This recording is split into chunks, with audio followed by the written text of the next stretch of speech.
President Benson, members of the council, good evening now, unfortunately for all of you. I'm Jeff Stone from Milton. I'm here on behalf of the Sussex Alliance for Responsible Growth, SARG.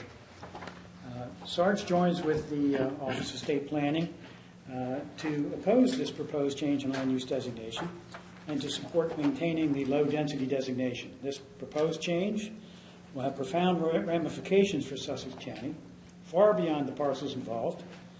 It raises the fundamental question, is the recently adopted comprehensive plan a true guide for the long-range development of the county to be honored and followed, or is it merely symbolic, to be ignored until it's convenient to reference it? As a representative of SARG, I want to emphasize that SARG is not against development. SARG, as the name states, supports responsible growth. SARG recognizes that development on these lands will happen, that our efforts will always be to try and assure that it is the most appropriate development for the county and its residents, and is not detrimental to the environment and character that makes Sussex County so special. That is why a representative of SARG attended every comprehensive plan meeting and workshop, and why we're here this afternoon.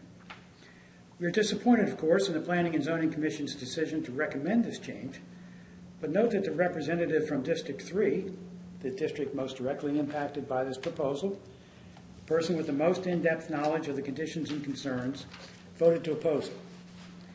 This proposal would be a major modification that would significantly undermine the County Comprehensive Plan's vision and intent. It would change the land use designation of approximately 247 acres of land with no compelling rationale to make such a change. The comp plan is not even 3 years old, and there is no evidence showing that the decision by the County Council to designate those lands low density was incorrect, except that such a designation does not provide the owners and developer with a high enough profit margin. In fact, the Council got it exactly right. This acreage was designated low density for good and sound reasons. In the current comprehensive plan update, the County Council designated this land and most of the other properties north of Willow Creek on the east side of Route 1 as low density. Office of State Planning designates it as level 4. Quote, level 4 areas, per the state's investments and policy, should retain the rural landscape, preserve open spaces and farmlands, support farmland-related industries, and establish defined edges to more concentrated development, unquote. That's a precise and correct description of the nature of this area. Now, less than 3 years into a 10-year plan, the new owners are requesting, and obviously Mr. Robinson, are requesting to change that designation to coastal, which would allow exponentially more intense development. Yet nothing has changed over the last several decades, and certainly not since the adoption of the plan, to justify such a drastic change, except the ownership of the property. Hundreds of thousands of public dollars and significant input were invested in the comp plan. One significant plan goal is to, quote, protect critical natural resources, such as the inland bays and others, by guarding against overdevelopment and permanently preserving selected lands, unquote. To a large measure, the resulting document, unanimously approved by the Council, responded to the concerns of the citizens seeking to preserve open space while allowing low-density residential development to happen in keeping with the character of the area. Nothing has changed. The land is still productive farmland bordering on some of the most valuable and ecologically sensitive environmental areas in the county, if not the state. It is an extremely valuable aquifer recharge area. It still abuts an area of significant tidal wetlands and irreplaceable natural resource. It still provides a natural transition from the developing areas west of Route 1 to the Great Marsh and the Delaware Bay. Nothing has changed. These parcels have seen various proposals over the years to change their use. I'm sure that you all remember the Overbrook Town Center proposal, which we've talked about today. And we recall that the same issues, the same concerns, traffic, public safety, environmental damage, raised then are just as relevant and applicable today. They provided the rationale for the County Council to vote not once but twice to deny that application, ultimately followed by the land's designation as low density. Nothing has changed. The comprehensive plan, less than 3 years old. Implementation has barely begun, and now a major change impacting thousands of residents and visitors alike is proposed. The county hasn't yet prepared the implementation plan required of the council by the comprehensive plan. How does it make sense to throw away 2 years of effort by the county government and its citizens before serious implementation efforts have even begun? Doesn't it make sense to actually implement the plan and measure its impact on the county before making major changes? The owners claim that they were somehow deprived of their preferred land use designation by the actions of the county council when they changed the designation, formerly ESDA, to low density.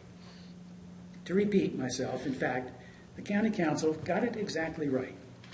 As pointed out earlier, all of the qualifications for designation as a low density area have existed for decades. The area's residents have long supported such a designation and still do. The developers knew what they were getting into when they bought the land, dropped the ball. Now they want the county to fix it. They want you to believe that they paid close attention all through the entire plan process, but missed the last 4 meetings and then never reviewed the final plan. It's strange belief that the long-term landowners, supported by an experienced developer and an accomplished attorney, certainly familiar with the term constructive notice, would not have recognized the prerogative of the county council to make changes to the plan. Especially as this was the exact same process used by the exact same owners at the end of the 2008 comprehensive plan process to change the land designation from its historical long-standing low density to developing area. The process is bad. I agree with Mr. Hutt. I would go so far as to say the process sucks. But there's no question, but it is and was and is today the process. And it is your process. It is the county council's process that was followed. Again, these are the very same landowners and their partners who received approval for 2 residential subdivisions on these same parcels. They are not novices to the development process. This is a claim that just doesn't pass the giggle test. As the public record clearly shows, the council discussed in 4 public meetings over a 6-week period with a county attorney present and participating the possibility of changing the designation. At one point, they deferred a vote to assure that all members could be present and have their vote on the record. When a final discussion happened and a vote was recorded on December 4th, 2018, it was unanimous in favor of the low density designation. Why does it matter? Why does the low density designation matter? Because it allows agricultural residential uses. It also allows business community districts. It allows medium commercial. It allows a marine district. It allows an institutional district. All relatively low density and low intensity uses that are in keeping with the current character of the area. By contrast, the coastal designation is by far the most permissive of any classification. It allows 12 different zoning districts. In addition to the AR1, B2, C2, M, and I1 permitted in low density, it allows medium density residential, general residential, high density residential, business research, heavy commercial, planned commercial, service limited manufacturing, virtually everything but a casino, most of which are high density and high intensity uses. Think outlets, car dealers, shopping centers, distribution centers, offices, and even manufacturing. Does this council want its legacy to be the establishment of hundreds of acres of shopping centers, car dealers, repair shops, distribution centers, high density residential? Is that your vision of a buffer between the growth area west of Route 1 and the ecologically significant Great Marsh and Delaware Bay? Is this how this council would achieve its stated goal, quote, to protect critical natural resources such as the inland bays and others by guarding against overdevelopment and permanently preserving selected lands? Or would an alternate vision of low-density AR1 cluster subdivisions with significant open space, supported by neighborhood commercial, providing a buffer for the Great Marsh while enhancing the quality of life for the residents? Wouldn't that be the more appropriate and appreciated legacy your choice. Your choice must be guided by the Delaware Quality of Life Act, which clearly states that the intent of the law is, quote, to encourage the most appropriate use of land, water, and resources consistent with the public interest, unquote.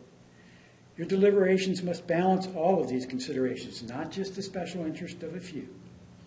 What rationale within the context of your responsibility for stewardship of the comp plan justifies changing that less than 3 years into it? Please carefully and thoughtfully consider how residents and voters, individually and collectively, will evaluate this choice. Leaving the designation as it stands does not mean the developers cannot productively develop the land. The fact is, under AR1 zoning, they can build hundreds of homes on the property in question, almost 500 as it is. Under permitted B2 zoning, hotels, convenience stores, retail stores, professional and medical offices are allowed, among many others.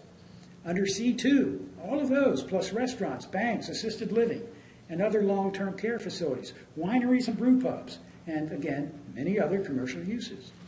Under I1, biotech campus, educational institutions, surgical centers could be added to the long list of uses.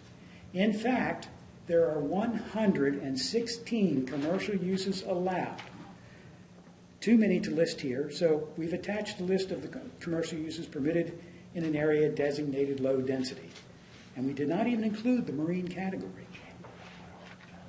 Clearly, the developers have a wide array of options available to them that will allow a significant return. Why do they need high density? Low density is appropriate for the area, and if the available options don't generate as much profit as the developers would like, it's not up to the county or the public to maximize their return. A rationale used by the developers to justify a change is that the land is adjacent to land already designated as coastal. But doesn't it hold true that since it's also adjacent to low density, shouldn't it remain low density as it currently is? Or perhaps, since it's adjacent to out of play, shouldn't it be out of play? The logic doesn't hold. That's precisely why the council made the choice they did. How often during the comprehensive plan process did we hear the refrain, we must preserve the rural character of Sussex County? One of the characteristics of a level 4 area under the state investment levels is that it, quote, establishes defined edges to more concentrated development, unquote. Land use designations and zoning districts must begin and end somewhere. And the opportunity to provide additional protection for the Great Marsh, as well as preserving some of the character of the county, helped the council make the choice in December to preserve this unique area as low density. The developers, we've heard more than we probably wanted to about the fact that a new grade separated interchange will be constructed over Route 1 at Cave Neck Road, and say that's the most appropriate place for high-density development. Well, you've heard that the improvements now planned along Route 1 under the corridor capacity program are in response to safety concerns and increasing congestion. They are not, specifically said by Director Edgell, they are not for the purpose of encouraging new high-density development. But we've heard this before. The same interchange was cited as the primary justification for and included in the project design when the Overbrook Town Center project was proposed. The County Council disagreed and denied it. Nothing has changed. To now jump on this new interchange as a call to arms for more intensive development is an opportunistic land grab, with no regard for the significant burden such intensive development would pass off onto the environment, infrastructure, and public. You all know that Cave Neck Road Route 1 intersection is one of the most dangerous in the county, if not the state, closely followed by Hudson, Sweetbriar, Cave Neck, Route 16, Route 1, and Minos Conway, Route 1.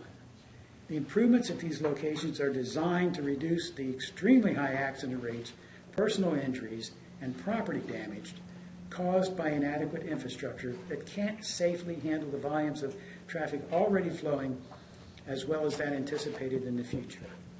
You know that right now there is, today, serious safety and capacity issues west of Route 1 along Route 16, Cave Neck Road, and Minas Conaway.